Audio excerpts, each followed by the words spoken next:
Hey everyone, what's up? It's me, lo-fi musician and producer, Blue Sirens. Today, I want to take some time and reflect on some of the music I've released this past year. And I've released a lot. I've released 23 different songs, projects. One of them was an album of slowdown remixes, so that kind of bumps me up to about 30 songs I've released this year. And that's quite a bit because there's 26 weeks, or there's 52 weeks in a year. We divide that by 2 to release a song every 2 weeks, 26. I release on average more than a song every 2 weeks. So, quite a bit. And that's still one of my plans in 2025, is to try to release a song every 2 weeks. I've got my first one already planned and scheduled called Study Space. If you'd like to pre-save it, it's going to be in the link below for you to pre-save. So check it out and let's dive in and talk about what I learned in the past year when it comes to music.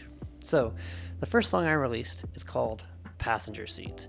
And this song was inspired by a photo I saw online, and it just evoked a lot of comforting kind of emotions of just moving to another place. So I thought, let's write a song kind of with that same vibe. I did a unique thing with the intro where I kind of had it lead in a little bit, almost with the wrong note, and I used a lot of reverb on this song too. And I was told by some people, hey, that's great, the amount of reverb you used on it, and some people said, maybe not so much. So on this song, I definitely learned a lot more about how to use reverb and use it sparingly, because a little goes a long way, I think, in the lo-fi genre. Or if you are going to use a lot, being able to tone those instruments down or pull them back in the mix so they don't really overwhelm everything else. Or just don't have reverb on every single instrument that you think needs it, because you need something to kind of balance that out. So that's the first song I released in 2024 and kind of what I learned from it. The second song is called Less Traveled. I wanted this song to be about new beginnings. I heard a song that had a similar chord rhythm, and I kind of wanted to use it. And I got some feedback saying that this chord progression or the way the chords are played kind of sound blocky or choppy, which it's supposed to, but I understand it just didn't fit for everybody. Or maybe the person or the song that I heard originally that used this technique, maybe they just did it a little bit smoother than I did. Either way, I really like the song. I saw a lot of people use the song in their YouTube videos, so I think it reached the audience that I needed to. And I wrote this song in January, I think, of that year, and that's why it's kind of about those new beginnings, because that's what I was reflecting on at that time.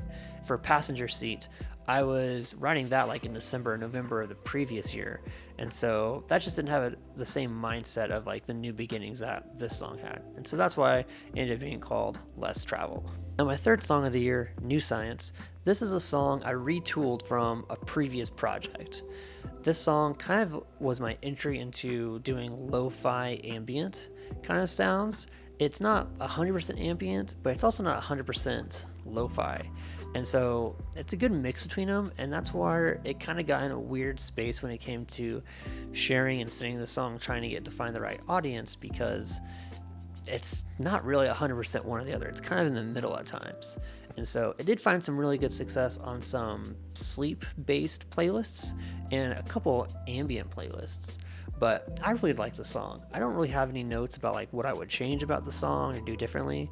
I think it's just a good song, and because I retooled it from something else, I think the lessons from that previous song or the previous project transferred over pretty well into this one, to where I knew what I could or couldn't do well. And the next song is called Parallel. And this song, I did a lot of different things on it, because I got a new plugin called, I think, Sky Keys or Sky Studios. I'll put a link in the description below to that plugin that I used. But I was really trying to use a lot of the sounds in this plugin. It was referred to me by one of my friends. They thought it would work well for my music. So I tried it out, and I still use it from time to time, but it doesn't always have the right instruments I'm looking for, so I don't always use it. But I used it a lot in this song, and a lot of the keys, even the melodies, are all from this plugin. I was really trying to push this plugin to its limits. And what I really learned from this song is that I should focus more on the journey of the song, because I really noticed through the song and how I introduced instruments and different Foley effects that it seemed like I was writing the song in sections, which there's nothing wrong with. I think that's how people typically write songs, are in sections. But I think it just was more apparent to listeners that it is in sections. Instead of it feeling like a point A to point B journey, the song very much felt like sections to where things are very noticeable between them, and not necessarily in a good way. That's just something I took away personally from it after writing it and listening to it again recently. I don't think people that listen to the song really took that away in any bad way, but that's just something I really remember reflecting on a month or so after writing the song. Now, 2024 for me was definitely the year of collaborations. I did several collabs, and the first one I did was with Nefertiti Gold. Now, this one was interesting for me because Nefertiti Gold isn't a lo-fi artist. Nefertiti is a hip-hop R&B singer, and she does her own live performances with Ableton and writes in Logic, and I also write in Logic. So it seemed like this was going to be a smooth collaboration, and the process was, in fact, we already had a foundation for this collaboration. We were going to finish a beat that we had made in previous years for Beattober and make it a release. The hard thing about this song, though, was trying to balance what hip-hop and what lo-fi kind of have together. Maybe not hip-hop, but more so like R&B. And the biggest thing for Nefertiti was that there had to be bass in the song. Nothing wrong with that.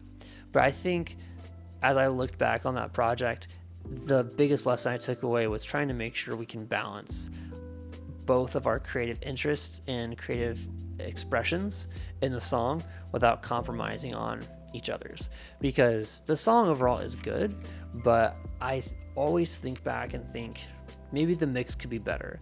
And I've definitely learned a lot of things from that song and from doing more music, and I'm sure Nefertiti has too. So if we did a collab in the future, I think we'd have a better path forward on how we want to make a healthy balance between our songs. As well as doing tons of collaborations this year, I also did something new, which was a remix. So I did a slow down and reverb remix of Parallel. Now, Parallel, I liked the song and I reflected on it and I thought, let's try this. This is something new. This is what a lot of people I think were doing on social media at the time.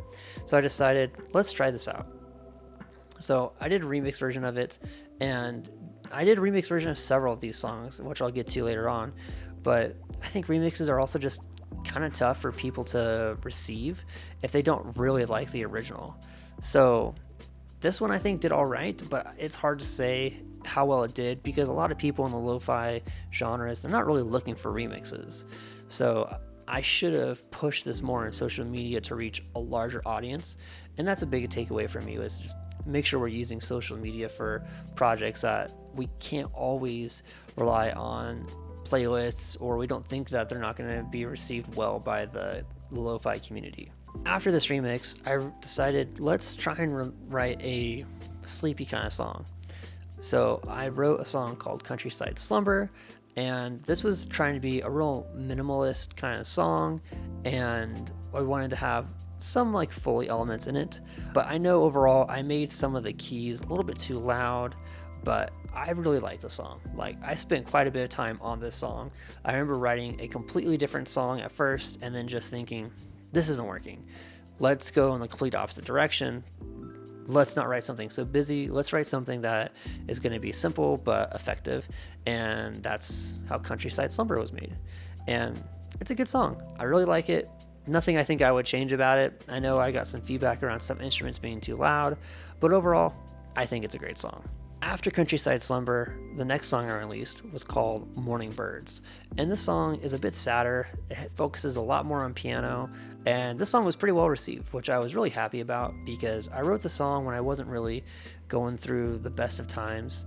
And I kind of poured all that into this song and focused a lot more on the melodies and chord progression of the song to kind of have like that sadder tone.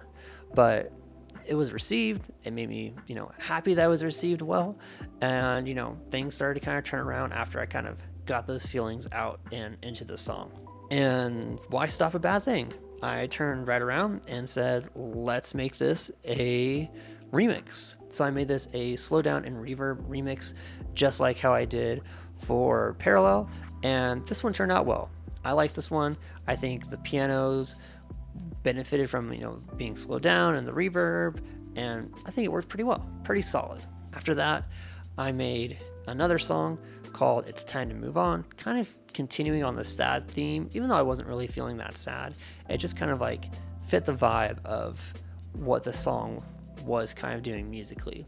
The one thing I do wish I would have done in this song is I had some like ocean waves in the background. I wish I would have turned those down a bit.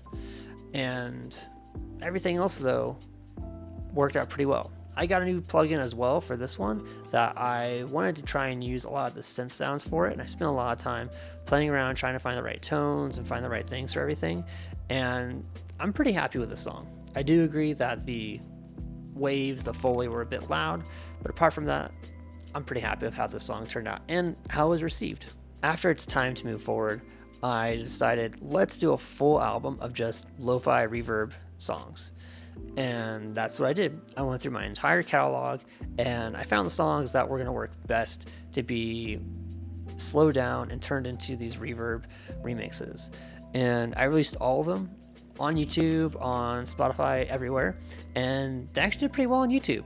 I didn't think they would, but they got some pretty good plays, and I'm glad that those songs found their audience there, because it's tough sometimes to find that audience on YouTube when there's so many playlists and so many different resources for people to tap into. So I'm glad that it was found there. Would I do more slow down or reverb remixes? I think I kind of learned my lesson from this album to not really do those too often or too much. It may have just been like a trend that I was trying to hop on. It's not that hard to make one of those remixes, but I think it has to really make sense. And I think going forward, if I'm going to release one, I'm going to release one at the same time as the original song so that people can compare and contrast, as opposed to, I have to go back and listen to the original or it's a remix and then just kind of write it off. So I think in the future, if I'm going to release it, I've got to release it with the original. I think that's a big takeaway that I learned from this project of the slowed down remixes and the slow down album. After the slow down album, I started doing my second collab with a different artist called Bad at Math. Bad at Math, great guy, great guitarist.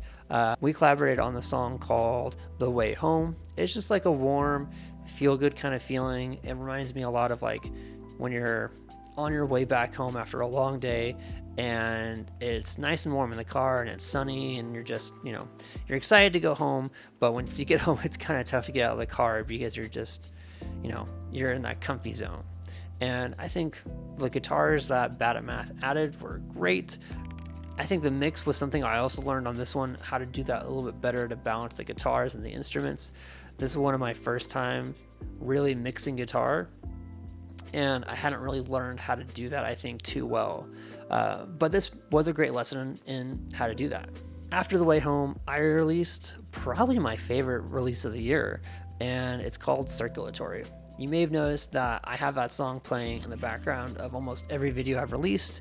It's in the background of this video, and this was just a song that I wanted to make. Like, it's just a simple song. I wanted to try and have some more hip-hop elements or lo-fi hip-hop elements with like the start on the 4 repeating over and over, and added a whole bunch of Foley and like a nice little shuffle on the hi-hat. This one's probably my favorite song, and I feel like it's such a simple song. And sometimes that's just kind of what you need.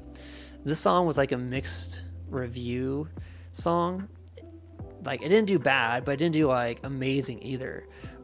But to me, I think just the simplicity of it and how I tried new things and those new things were well received, I think that just makes it one of my favorites of the year. The next song I released, though, I didn't think it would do well at all, and that's Rain Thoughts. And I have another video that I'll link to below talking about this, because I also made this song very simple and kind of leaned into a lot of like lo-fi tropes in it. And there was a part of the song where I remember I couldn't get some harshness out of one of the notes, and I was like, that's gonna ruin the entire song, people aren't gonna like it. But it actually did really well. And part of that, I think, is not only due to the music, but I also commissioned some artwork for this, and that artwork turned out great. I'll link the person that did the artwork for me below. But leaning into some of those lo-fi tropes, those vibes, I think really paid off. Not something that I would want to do all the time, because I intentionally wrote this to be kind of like a lo-fi trope song, buying into as many of those things as I can. But it did well, and I did not think it would do well at all. So, you never know when you're going to release a song, if it's going to do well or if it's not going to do well. So write it and see what happens. But just make sure you like it. I wrote this not necessarily 100% liking it. I kind of was just like on the deadline to release a song, and it came out that way. So, lesson learned. The next song I released, Solitude. This one I really did like, and it also was received pretty well. And I didn't lean into as many like lo-fi tropes or lo-fi elements as I normally do, and I tried a lot to make like the tape effect really distort some of the keys, and I like that sound, and I still use that sound a little bit more than I probably should on my songs, but I really like the song. I thought it was a little bit too minimalistic at times, but overall, like, I thought it was a good song. And again, like, wasn't feeling the best mentally at the time, and so that's why it's called Solitude, of just needing some alone time to kind of think and process some things. But the fact that people liked the song and related to it definitely made me happy. And after the song, I leaned into doing another collab with a different artist called 1am in the Loop. This song, they also had guitars in it. I think I did a better job mixing the guitars on this one. I think it was more so just the structure of the song. We've been kind of going back and forth on this song for like a whole year, and we kind of just said, hey, we got to get this done. And I think if I specifically had focused more on it and trying to like create more of a structure for it, I think it would have turned out a little bit better than what it did. But overall, for the amount of time we put into it and energy we put into it, I was pretty happy with it. I think there are just some things here and there that I should have said, let's slow down, change them, make sure we like it before we move forward, because it did feel at times like the project was getting rushed. The next song, very similar to Solitude with the cassette vibe, is Cassette Love, and that song I heavily leaned into trying to make my pianos very distorted with the tape. I was inspired by a song by Zeus96, great artist, definitely check them out, but they heavily influenced the song, and it turned out great. I know I was told it's a little bit too minimalistic, it doesn't really have a point A or point B, it's just kind of like a static song, but at the end of the day, I don't really care if people don't like the song, as long as I really like the song. And I really like the song, and it was also received pretty well. So, but I think in the song, I kind of got that tape vibe kind of like out of me because I just used it so much. The next song I released was also a collab with Bad at Math, and this was called Moon Festival. This one we lean a lot more into the guitars, the keys are a bit minimal, but it's a nighttime kind of sleepy kind of vibe. But I really like this song. Like, I like the piano part that I made. I like the guitars that Bad at Math added. Like, nothing I would really change. Maybe a slight change in the mix for the guitars. But overall, I think it achieved what we wanted. And I think it's a pretty good collab. Probably my favorite collab that I've done so far this year. Now the next song, Matcha Doom. This one was inspired by just listening to MF Doom while I was drinking some matcha. And so I decided, let's make this a really hip-hop focused song. And this song focuses a lot more on like the bass and like kind of like a jazzy vibe for the keys. And I spent a lot of time on this song trying to get the keys just right and the melody kind of right, because it kind of floats around a bit.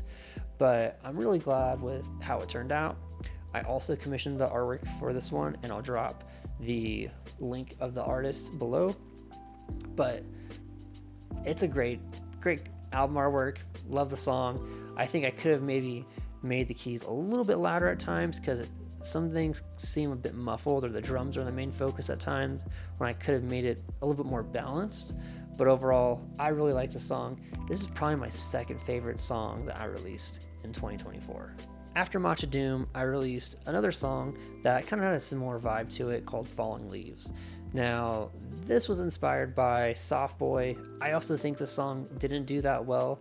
I made another video about how I thought it flopped, but I think it just needed time to find its audience, because now a lot of people are listening to it. They're finding it maybe just at that point in time, because of the title Falling Leaves, it wasn't well received because we were kind of out of fall. So maybe you just needed time to find the audience. Maybe that's a lesson for me, not to necessarily name things around the time of year, because it kind of just gets stuck in that time frame. So if it's not fall, but you release a fall song or a song that has like a fall title, it may not necessarily stick at that moment. I have another song from 2023 called Fall Break, and that did well because I released it during fall, and I see in the following year during fall that the plays go up for that. So maybe something like that will happen for Falling Leaves. Overall, I think Falling Leaves was a good song. The melody is great, has a couple parts that I think go on a little too long, and so this was a good lesson on me to make sure my sections are shortened and they don't seem like they're very repetitive. And then the last original I released for the year is called Walking with Waves. This one I was also trying to be pretty simplistic, trying to keep things short. It reminds me a bit of what I did with Parallel, but I tried to do a lot of Foley elements in this song, and this song I wrote really fast, so I don't think I had enough time to really look back on it and reflect on different parts of it. I was trying to be very decisive as I was writing and not take too long, and I think the song turned out well, but it's kind of a basic song, and that's why I don't think it was necessarily received the best, but was still a good song. And lastly, I released 2 Christmas covers, Jingle Bells and Oh Christmas Tree. Not much really to say from there, except I learned how hard it is to do a cover song. I thought it was pretty easy, just to, take what another artist has done and kind of throw my flavor on it. But when you're writing all the instruments and you're trying to put everything together, it's easy for those songs not to feel full, because they already feel full in your head, but not when you're listening back to the song that you've made. So making sure all the elements that are needed to make that song feel like the original is super important. So those are all the releases I've had in 2024. I learned a lot of things. I'm going to be making a new video for what I'm going to do in 2025 and some of those lessons I'm going to take into 2025. But what about you? Did you learn something in 2024 from making music? Did what I learned from 2024 making music help you? Or is there a lesson that I shared that you're going to take into the following year? Let me know in the comments below, and don't forget to like and subscribe. Peace.